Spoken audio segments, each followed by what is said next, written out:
खेसारी जी, आपने क्या कुछ मदद मांगी है मुख्यमंत्री नीतीश कुमार और तमाम मंत्रीगण से?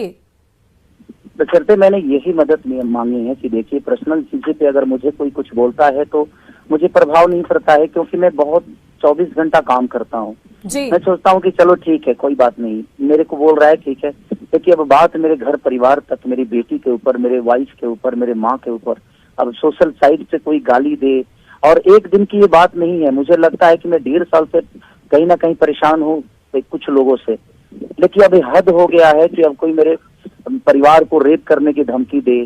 तो मेरे कहने का मतलब कि मुझे ही नहीं, अगर ये इस पे स्टॉप नहीं लगा और इन लोगों को सजा नहीं मिली, तो मुझे लगता है कि बिहार के हर उस नागरिक को ये लोग गाली देते रहेंगे, हर उस सम्मानित व्यक्ति को गाली देते रहेंगे। और मुझे कानून पे भरोसा है, लेकिन अगर कानून कुछ नहीं करता है तो मुझे अपने ऑडियंस पे भरोसा है, मुझे अपने जनता पे भरोसा है, आप जैसे पत्रकारों पे भरोसा है, जो समाज के आईना है। तो मुझे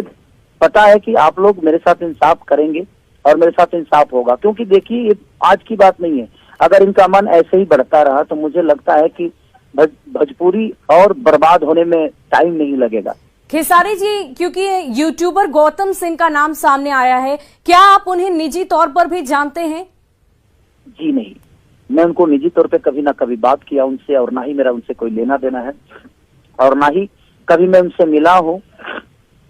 और ना ही कभी उनसे मिलने की प्रयास की मैंने, क्योंकि मेरे पास काम इतना है कि मैं उसी में उलझा रहता हूँ। अपने बीवी बच्चों के साथ खुश रहता हूँ, मैं अपने फैन को प्यार हमेशा कोशिश करता हूँ जो उनके अपने अच्छे संगीत से, अच्छे काम से उनको हमेशा मोहब्बत मिले और उनको मैं मोहब्बत दूं। खेसारी जी, अभी अभी आपने मदद मांगी है मुख्यमंत्री जी से, लेकिन हाल फिलहाल में ऐसी कौन सी बात इतनी ज्यादा बढ़ गई कि अब ये सीमा से बाहर की बात हो गई और आपको मुख्यमंत्री से तलब करनी पड़ी? देखिए, मुझे लगता है कि समाज के आईना जो होती है वो पत्रकारिता होती है, एक न्यूज रिपोर्टर होता है और अखबार होता है। और जब बेटियों की बात आ जाए, किसी औरत की बात आ जाए, मुझे कोई भला बुरा बोलता है तो मैं हमेशा बर्दाश्त करता हूँ और कोशिश करता हूँ कि चलो ठीक है, कोई बात नहीं, मुझे बोल रहा है। बट आज एक बेटी की बात है, आज एक औरत की बात है, और मुझे लगता है कि अगर नीतीश जी को लगेगा कि नहीं, मैं बिहार का बेटा हूँ और मेरा भी एक सम्मान है, तो शायद अगर मेरी फैमिली को अपना फैमिली समझेंगे तो जरूर शायद इस पे एक्शन लेंगे। अगर 24 घंटे के अंदर कुछ एक्शन नहीं होता है तो फिर मुझे लगता है कि ये चीजें सारी मुझे अपने फैन पे सौंपनी पड़ेगी, और नहीं तो फिर मुझे दूसरा रास्ता यही अपनाना पड़ेगा कि मैं अब धरना पे बैठूंगा, क्योंकि अब इज्जत से बढ़कर कुछ तो है नहीं। जी, मुझे यही लगता है कि मुझे विरोध करने के लिए अब रोड पे उतरना पड़ेगा, तभी ये चीज